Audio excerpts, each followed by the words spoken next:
tonight is actually going to be about the brain, okay? And I've been studying the kind of fast breathing practices religiously. And then in the next 20 minutes, I'm going to show you really like a framework, but also a roadmap so that you can safely and effectively approach these techniques for yourself. Not only tonight, but also out there in the wild, wild west. I've got a feeling it's going to answer some of the questions that you have, but it's also going to question some of the answers that you may have received up to now. Now, first up, these fast breathing techniques, they usually sit somewhere between 25 and 75 breaths per minute, okay?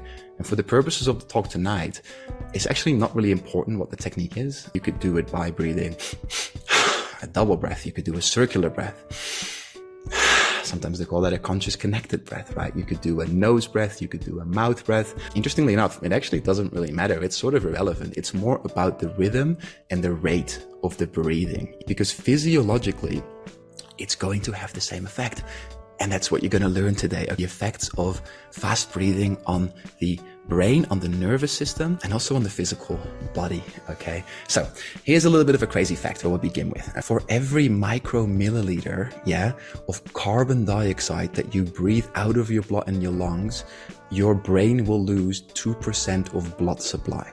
This is one of the main reasons why you have to breathe less, as much as possible, on a day-to-day basis. So then, well, why the hell would you choose to breathe more, right? What are you talking about with your 25, 75 breaths? Well, that's where we begin the chat. It turns out that there's like a physiological window of opportunity that's there. Don't ask me why it's there. I think it's one of God's little tricks, but no one really knows, okay? But when you consciously choose to reduce the blood flow into your brain, what appears to be the case is that something really magnificent actually happens. Let me explain our best current understanding of what the phenomena is, okay? It's called transient hypofrontality. Transient means temporary. Hypofrontality speaks to this reduction in blood flow, specifically to the frontal lobes, hypofrontality. And I don't know if you guys are familiar with something called the Triune brain theory. Essentially what it dictates is that you have three brains. Bear with me. This is both evolutionary, but also developmentally. And the first brain is the most primal part. This is actually what we call your reptile brain. It's also known as the brain stem, the lizard brain. Then, right, as we evolved and we became a little bit more complex, we developed a mammalian brain, And so that's actually what we share with other mammals, is a more complex nervous system. It has these fight and flight reactions, but it also produces all sorts of like neurochemicals. And really, this part is also known as the inner medicine cabinet, okay? It's where your brain already has a lot of good stuff. It's where you house your limbic system, which actually stores your memory. It's also what processes colors and strong emotions. But then on top of that, and this is interesting, so on top of both those brains, we have this human brain. And that's called the neocortex, okay? That's the human condition. In essence, is that we have these ancient structures and responses, but then we have a computer on top, Because think about it, every other animal actually has the same responses, right? They've evolved on the same track. But what they don't have is this more sophisticated sort of functionality. And in this functionality, you can reason, right? You can analyze situations. You can create stories around things. You can, that's that and that's that. I mean, like, it's phenomenal. It's just remarkable that, there was actually a team of these Japanese scientists. This is a crazy story, but they tried to recreate the processing power of the human brain. They did it through computers. They needed 20,000 computers. And even then it was impossible. It's actually impossible.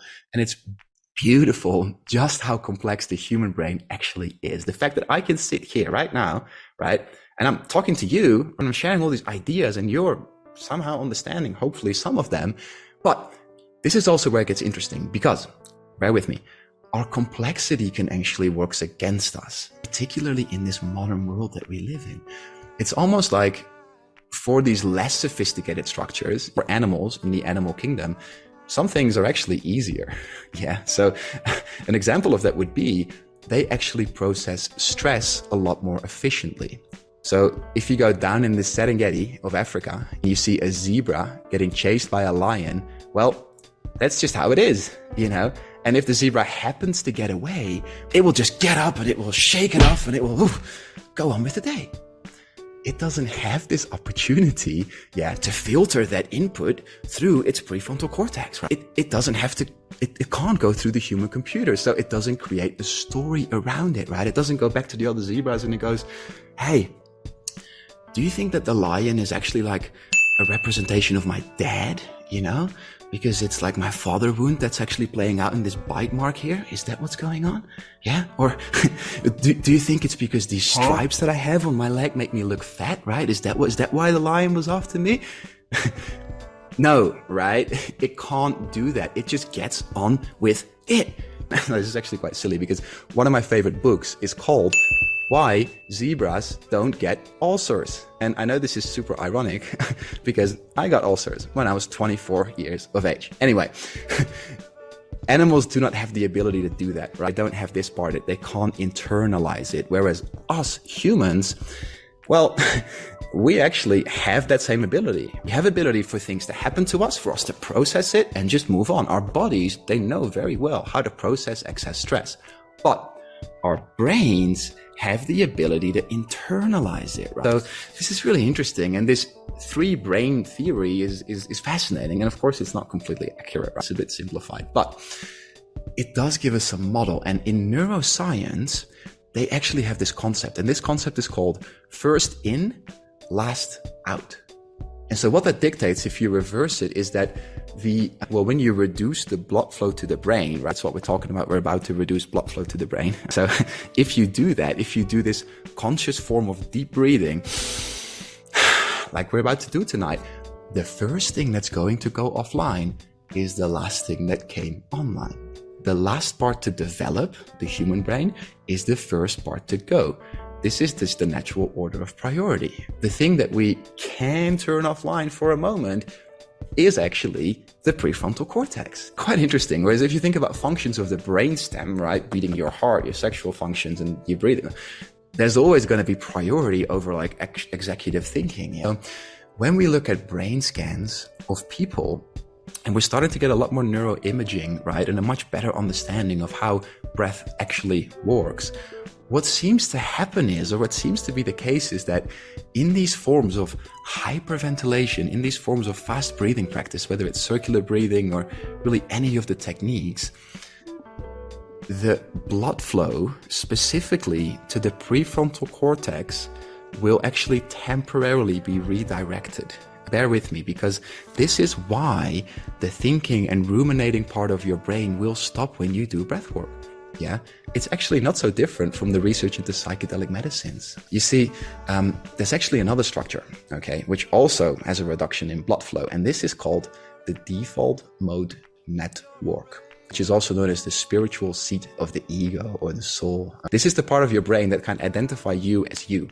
This is where you differentiate yourself from other things and beings. Yeah. So meditation actually reduces activity in that part of the brain. It's very, very similar, except it only works when you're extremely advanced in your practice, when you do it for really, really like decades. Whereas with breath work, it's not actually a skill. The way it appears to work is it's not even a pathway that you have to develop. No, you already have it. We all actually have the ability to get out of our heads and into our bodies. We have it right under our noses. Okay. And this type of breath work is actually very useful for a number of reasons, which I'm about to tell you in the next 10 minutes. See, here's the thing. If you turn the prefrontal cortex offline, what is going to happen is the mammalian center comes online. Yeah, the limbic system is going to come to the forefront. We're out of that part. This part comes online. There's a neuroscientist called Arne Dietrich. He's a researcher in consciousness. He speaks about peeling away the layers. And what he found in his research is that the deeper you go into states of consciousness, the deeper you go into your brain. It's quite interesting, yeah? So all of our transcendental states, yeah, whether it's taking MDMA and going to a dance party, whether it's running an ultra marathon, whether it's meditating for days on end, whether it's singing your heart out in church, right? Whatever you choose, the brain state is actually the same. It's this transient hypofrontality, yeah? The thing is, breathwork is by far the quickest way and the most efficient way to actually access this. And it has no side effects whatsoever. It can be turned into a personal practice, even a daily practice. And if you've done breathwork before, you've probably felt the shift in consciousness, right?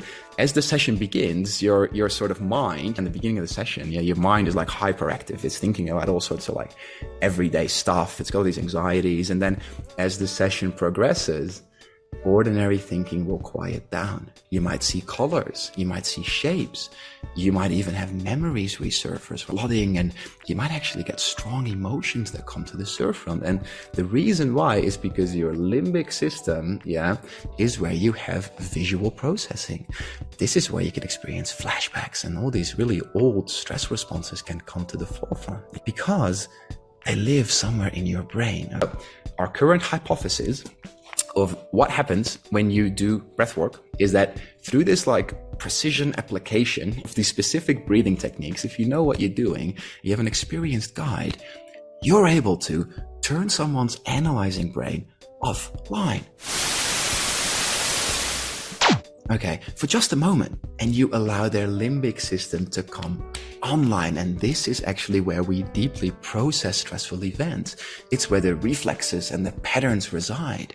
So one way that you could look at it is that through doing breathwork, you come out of your conscious mind.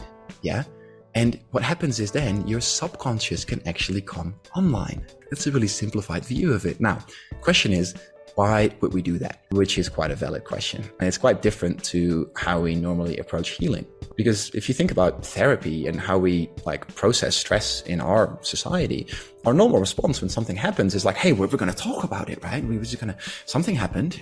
And what we need to do is we need to talk about it. We need to sit down and we need to internalize it and we need to create a story around it. We need a narrative. Otherwise, what are we going to do? What happened? Why did it happen? How can we prevent it? And like the zebra, right? The zebra is worried about its stripes. It's worried about its daddy issues. So don't get me wrong, because that is a very important part. Okay. It's part of completing the response, and it's useful and necessary work until it's not.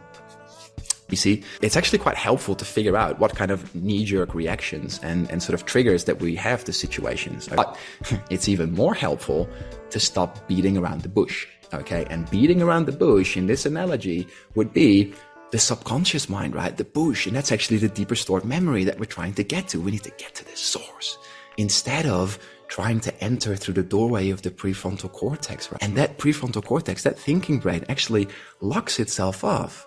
It's almost like you're kind of attacking the problem from where the problem is. Does that make sense? I think a lot of us have experienced that, right? Because the mind locks away the key, locks away the memory for a reason. It doesn't want conscious processing to occur of these stressful events. No, it costs way too much energy for the brain, man. No way. I'm just going to shove it under the carpet. I'm going to throw away the key so that I can keep myself safe. And what you then end up with is coping mechanisms at the expense of a life actually lived to its fullest. So by talking about it, well, this is why you can't think your way into feeling better. Your body doesn't work that way. It's why you can't talk your way into changing your state. At least it's very difficult because you're doing battle with some very, very sophisticated structures right there, So thinking in the example that we're using here is actually what we're trying to avoid. What we need is feeling so that the experience can be integrated and we can reach a more complete way of being. Are you with me so far? I'm getting somewhere, okay? But bear with me, I'm getting somewhere. That's the theory. The theory is that, sometimes when I'm explaining it in my workshops, I'll give you the kind of like 1 minute overview. I say, look, just to recap everything, It's like you have your brainstem, which is here. That's the deepest part of you. And then you have this midbrain, which is your mammalian part. But the brainstem is down below and the mammalian brain developed on top of that. It sits here. But then you have a prefrontal cortex, and that actually wraps around all of that and controls all the functions executively. So then what happens is the prefrontal cortex blocks processing from the deepest part of our brain centers, right? Now, and it holds a vice grip on it. It just won't let go. This is the rigid part of us. This is who we are, right? I know who I am. I know what my ego is. I know why I am this way. That part, this is exactly what happened. And this is how it all feels, and this is why it happened, and da da da da da da da da da. That's all up here. In breathwork, we have this opportunity to open up and look at actually what's going on within. Oh, okay. So that we can actually get in there and we can do some open brain and heart surgery. That's what we're going to do tonight, okay? We're going to move some stuff around. We're going to process it. We're going to feel that just for a moment. Just get rid of that. It's not necessary anymore. And then when we put it all back together and we stitch it all back up, we're different. And we're better for it, right? That's the beauty of being a breathwork facilitator. It's an art, really. It's an art as much as a skill. You know, you don't just read some silly script out to people and talk them through it. No, it's kind of like you're prying open this beautiful flower and you delicately and expertly give people the experience of coming out of their bud for a moment, just before you spit them back up into their day. And then all the other therapies are more effective and you actually rip the anxiety out of the chest, quite literally. Magic, okay? Or maybe it's ancient wisdom, okay, with a more modern application, because it's actually what all indigenous cultures instinctively already knew. Whether it was the Aborigines of Australia, they played the yidaki, for hours on end. And that's actually how some people believe they entered visionary states. The Kung people of Southern Africa, they would breathe rapidly and then dance around the fire to access these healing states and do remote viewing. The Indo-Tibetan practices of yoga, right? The Russian monastic religious practices, all of the shamanic traditions across all of the Americas. People have always connected to their breath. It's been part of us since the dawn of time. And it's actually something that's evolved as we've evolved, as our nervous system grew more and more complex. So here's the last 5 minutes of the talk. See, the more stressed that we become, the faster that we breathe, the more that we will activate the sympathetic nervous system. I know you guys know what that means. It's the fight and flight responses that actually live in the limbic brain. And I know you guys are familiar with these because it feels like frustration or anxiety, right? And when it escalates, it feels like either a panic attack or absolute rage. But there's actually another response, and this is actually a more ancient part of our nervous system. This is actually that reptilian part. It's called the dorsal vagal pathway. Most of you will know that as the freeze response. And what happens is when there's too much arousal, your body enters a state of collapse. This is what happened to me those years ago. It's shut down, and it's actually a heroic response. You see, this is crazy, but nature is actually quite merciful. During my time in Africa, I actually became obsessed with studying the nervous system. And I started reading about all of these people that were eaten by big cats. Okay, this is a weird kind of fascination, but it's not just zebras that get chased by lions. Okay, there's actually quite a few humans who've been eaten by big cats in Africa and who live to tell the story. Now, here's the thing. Every single one of them will all say the same thing. They all say that it was quite a blissful experience. Hear me out, because of course, initially, right, your body is like going to fight. It's going to try to get away, and then it's going to flight, and but when it doesn't work, when it's too far gone, you have another response. And that one is called freeze, and it's the mercy of nature. When it thinks that it's about to die, our body actually releases a bunch of endorphins. It will actually leave the building for a moment. It will go into a dissociated state. And in that state, it doesn't store memory. The event can go by without processing it. And each of these people that had big cats eating them, they all said that they actually watched it happen from above. They didn't feel a thing at the moment, right, when it happened. But when the body comes out of freeze, here's where it gets interesting. There's a rule here. What goes up must come down. In other words, if we've got parts of us that have entered into freeze, that are frozen in time, we need to escalate them down. If they've come up through the sympathetic nervous system into freeze, they need to come down through the sympathetic nervous system into completion. So we actually need activation to turn the freeze response off. And how we do that is by turning the sympathetic nervous system back on. Now, here's where it all comes together. That's why we use these specific forms of breathing. actually, not only can we help that prefrontal cortex activity calm down for a moment so we can go past the walls, you call that process defrontalization, but we can also bring that sympathetic nervous system online at the same time. And there's issues in the tissues for certain people with certain memories. When we then go into the process, it's not only in the brain, by the way, it's also in the nervous system as it runs down the body. And that sympathetic state that we're going to recreate, breathwork can actually very much mimic, is very similar to the sympathetic state that you were in when the thing happened. The tight chest, and then the fingers and the racing heart rate. And so it feels just like anxiety.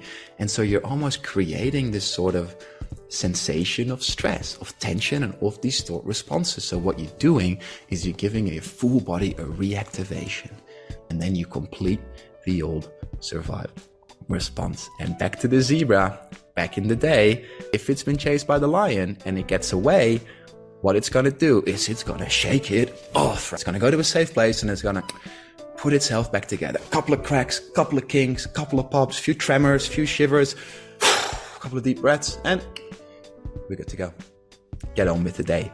You reorient, you reorganize, and you reintegrate. And your nervous system knows exactly how to do that. It's done that for millions of years, okay? I'll give one example, and then we're going to share the story, and we're going to go into it. I was actually in a car accident. It's kind of an innocent example, but yeah, both the cars totaled. Someone hit me from behind at full speed when I was turning off from a busy road. And this is actually an example of how humans often process intense situations, because what did I do? Well, I didn't lay down and shake it out and have a little tremor and a cry. No, my mind just kicked in right away. I went straight up here and I was like, well, that was messed up. Let's fix it. What do we need, right? What can we do here? Call insurance, talk to the lady behind me, take some photos. There's a tow truck. It's almost robotic, right? Home, go to sleep, go on with the day, organize a new car. Maybe if you're lucky, you get a hot drink and a blanket, right? You get a few minutes where you get to talk to the cops about it and you go, oh yeah, that wasn't great. That was this, that was that. But then you just move on, right? Just move on. And,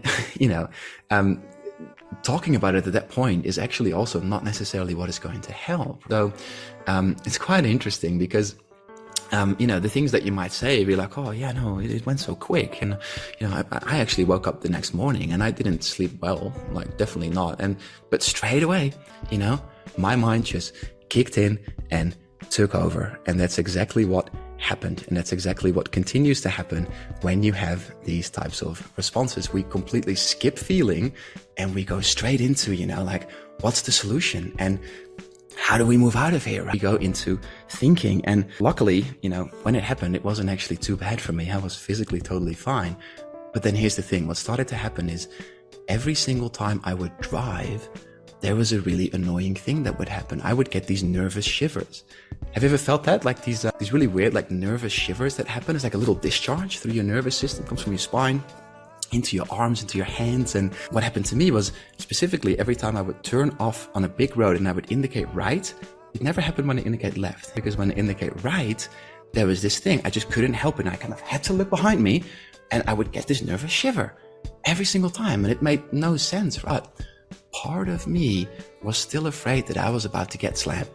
Yeah, consciously, I can just, I can just slow down and take my time. I can indicate and everything will be fine. But for some reason, subconsciously, as soon as I did that motion of turning right, my body remembered and I would get these nervous shivers all down my spine. I would get sweaty hands. At one point, right, months later, here's what happened. And it was actually during a breathwork sessions. I went through this breathwork experience and everything was going great. I was flying on the back of an eagle. I was having the experience. I was enjoying the colors. But then all of a sudden, I had this huge urge to get up. And this is interesting. The resistance hit me. I just wanted to stop breathing, get on with the day. This urgency kicked in. And I'm really glad I did. And I'm really glad I completed the response, because I shook like a zebra, baby. I was moving in this way. I couldn't stop doing it. My spine was twitching. And since then, it's never happened again. When I indicate these days, I feel great. Yeah. There's actually moments like this that happen throughout life. There's large moments and there's small moments. Okay. I've seen some of the craziest stuff and super interesting issues can occur and reoccur, and they can also totally disappear. You know, a very common one for females is that they experience a lot of pain in specific places and areas in the body. And so a really classic example of this, and sorry if it's triggering for anybody, is during intercourse, right? Everything hurts, everything cramps up, and it's got nothing to do with that particular moment because everything's great, everything's correct, but there's a past association with it, right? And then all the muscles will just cramp up. When they're not supposed to, they will still tighten.